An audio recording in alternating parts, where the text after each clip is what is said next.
Marriage road पर है, ये हमने उससे किया था ऑर्डर।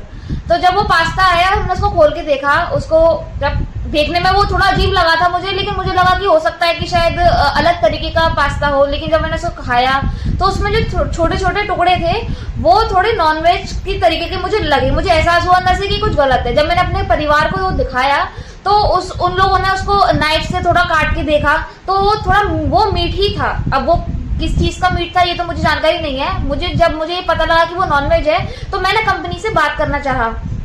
कंपनी से जब मैंने वीआईपी कंपनी को फोन करके पूछा कि मैंने कहा भैया आप ये बताइए आपने जो पार्सल मुझे भेजा है वेज है या नॉन वेज है, क्योंकि जो मैंने ऑर्डर किया था वो तो वेज किया हुआ था।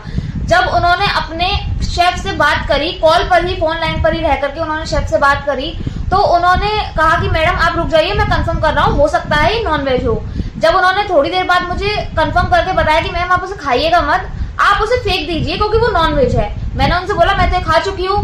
तो उन्होंने बोला आपको खाने के बाद कैसा महसूस हुआ? मुझे उसे खाने के बाद मुझे वोमिटिंग हो गई तुरंत ही, जब मुझे पता लगा कि वो नॉनवेज है। जब उन भैया ने मुझे बताया कि वो नॉनवेज है, जब तक मैं खा ही चुकी थी उसको। आप नॉनवेज खाती हैं? मैं प्योर शाकाहारी हूँ। इसी चीज की वजह से मुझे दिमाग में जो फोबिया चढ़ा उसकी वजह से मुझे घबराहट हुई, मुझे वोमिटिंग हो गई तुरंत ही।